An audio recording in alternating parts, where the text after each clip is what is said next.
Hello, my name is Maria Fernanda, and I'm the host of IO Scholarship Superheroes podcast.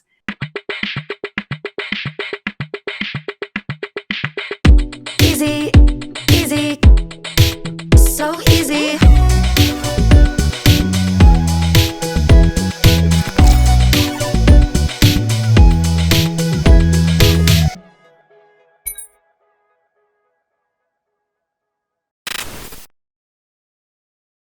This podcast is only a 10-minute podcast that highlights the best kept secret of IO scholars, job recruiters, and community influencers. And most importantly, we want to provide you financial resources to go to college debt free and become financially savvy. Thank you again for joining us. And what motivated you to apply for scholarships? Well, first off, thank you so much for having me. What an honor to be with you today. What motivated me? It was a lot of things that motivated me. I believe that my parents have always set me up in order to make sure that I was on top of my academics. So I've always grown up in a space where I was always at meetings with my parents at a young age. So I had to teach myself how to do homework. I had to teach myself how to be independent starting in second grade because my parents are both entrepreneurs. And with that, I spent so many of my nights just sitting there studying. And my mom also played a key role in making sure that I was on top of my academics. So when my parents got in divorce around seventh grade, I literally had to sit down and say, hey, Daya, your life is changing. Your financial situation is changing. So how are we going to make sure that we can continue to get to where we want to be in the near future? So the moment I stepped into high school at Westlake High School in Atlanta, Georgia, I finally understood that, hey, you have a goal, your GPA needs to be set in order to go to a school with a full ride. So that's kind of what motivated me, thinking about my paths in terms of knowing my financial situation, knowing my circumstance, and making sure that I set myself up for success in terms of financial and academic when it comes time for college. Well, it seems to be that financial education was a key element through your journey. And I'm proud to say that you are one of the finalists of the Gates Millennial Scholarship. This is one of the highest level scholarships that are out there. It's a full ride scholarship for very high and talented students. So basically, I want to know, can you provide some tips for the students who would love to win a full ride scholarship? That means pretty much to go to college debt free. Yes, absolutely. So for me, and I'm going to walk through the process of how I applied to the Gates Scholarship, the Coca-Cola Scholarship. List goes on and on. But for me, I really had to utilize my village. So I am blessed with my high school providing us opportunity to meet with our counselors, to meet with our college advisors. So our college advisors was very serious about making sure that we had the resources. A lot of students don't think they have that, but you do. And it's always asking the simple question, hey, I need help. And so when I finally said that, I was blessed with amazing people such as Mr. Lennon.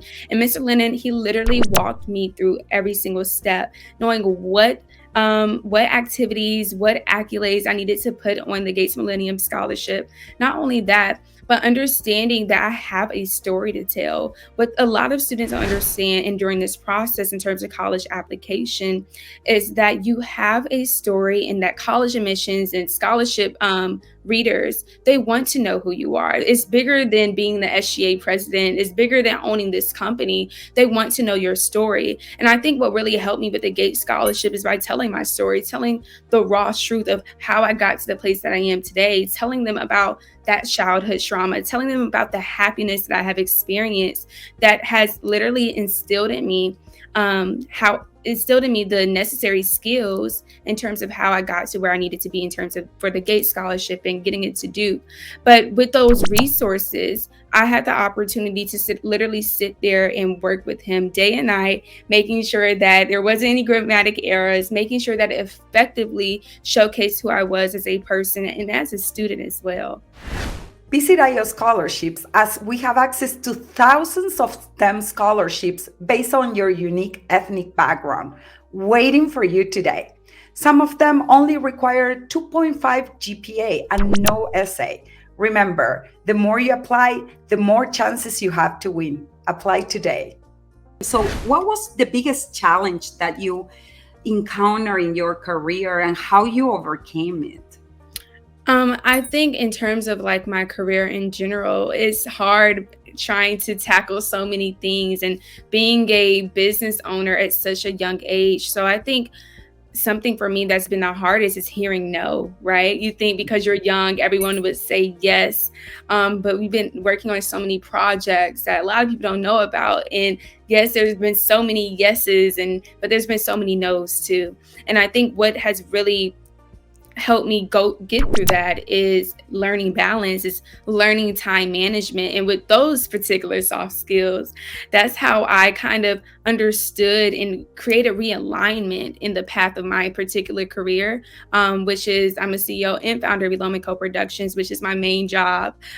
Sitting here making sure that productions with amazing companies are going, as well as Scholar Social and so many other things. But learning realignment and learning balance is something that helped me get through this at such a young age, because a lot of people say, hey, you can't do that if you're in high school.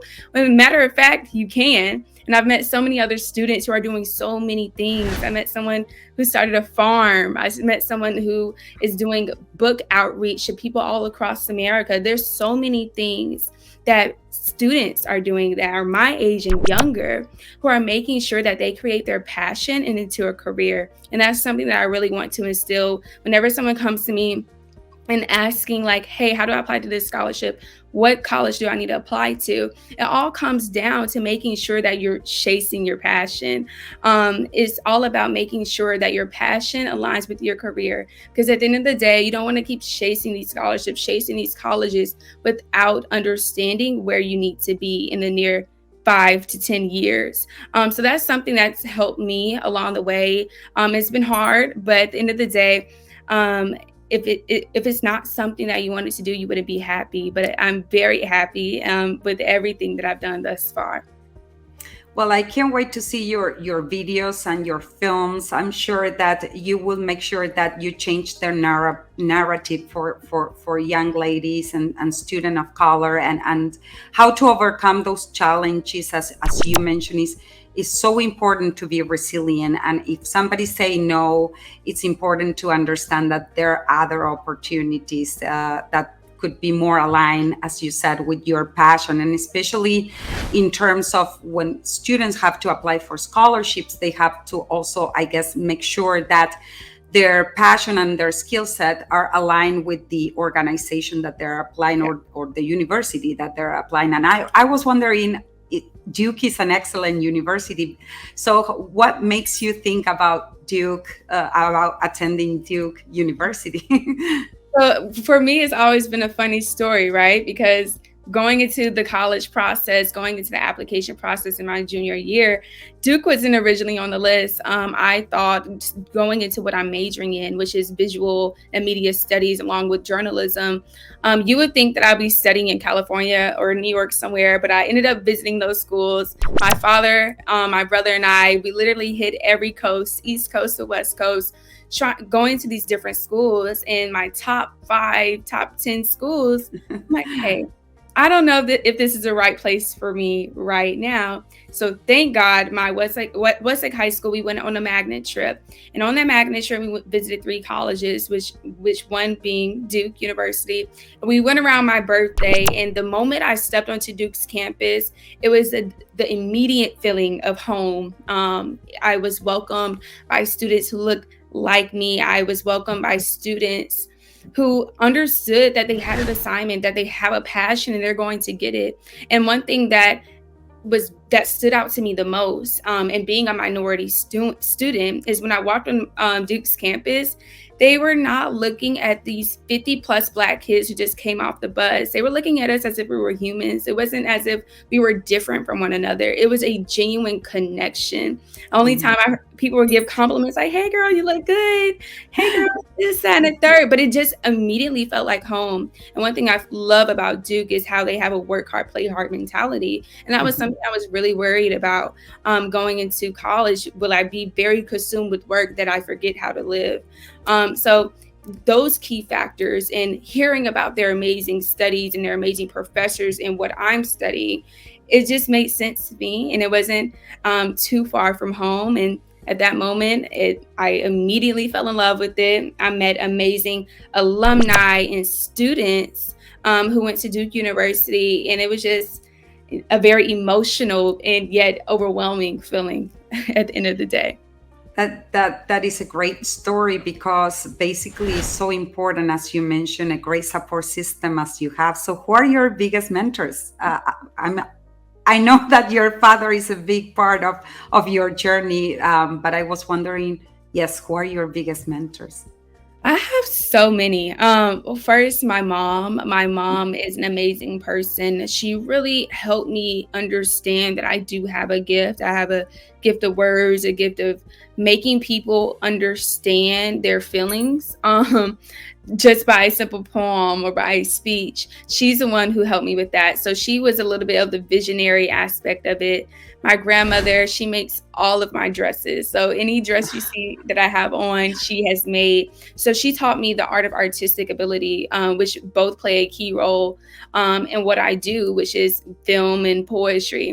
But not only them, but I've had the pleasure of being mentored by so many amazing people, such as Melissa Ingram, she's head over AMP with Amazon, as well as Denise Hendricks at a local news station in DC, who covers international things. So I've just been blessed with so many amazing people, and so many minority women, specifically Black women, who have instilled in me the power of network, the power of understanding to turn your passion into something and being okay with things shifting. I think as teenagers, we think that we need to have everything written out, Mhm. everything planned to the T, when in reality that's not the case. Like what I wrote on my board, my mood board for 2020 is not the same for what I'm doing now today. They provided me with my first internships with CNN, Aspire TV, and they all play a critical role in what I do today. Oh, that's amazing. And tell us, which are the most important personal and professional qualities to be successful in applying and winning scholarships? I think patience is something that I really had to learn along the way. Because if you can ask my friends, if you can ask my parents, I'm someone who wants to see progress instantly. I used to love instant gratification, but now that I'm sitting in this place today, I do not like that. I do not want that anymore. Because it comes with maturity, it comes with understanding that things take time. So I think that having patience as a leader, as a student, gives you the opportunity to say, hey, listen, this is the goal for right now. This can be the goal for later as well. So understanding and being emotionally in tune, having emotional intelligence, because a lot of the times we are constantly on the go. We're constantly trying to do this, do that. But if I did not have the emotional intelligence, if I did not have the time management, I would not be in this place today. If I did not have a strict time when I would do college applications, I wouldn't be here. If I didn't sit down on a Saturday morning to do scholarships, I wouldn't be here. If I didn't pick a designated day out of the week to figure out what I would do for my own company, I wouldn't be here. So having patience with your goals and with simple things in life, I think so. Patience, emotional intelligence, and time management are all three critical things that every student, every business leader needs to have. Well, you said it so well, and I hope you are able, I know that you're able to change the life of so many students that really want to pursue higher education, but they don't know how to apply for scholarships. You're an inspiration of hard work, resilience, and most importantly, your kindness. And we are very honored that you are part of IO Scholarship Superhero podcast. And thank you for being part of this episode. We will stay in touch to see all the great things, the greater things that are here to come for you, Daya. So thank you again. Thank you for having me. Adios. Adios. Ciao.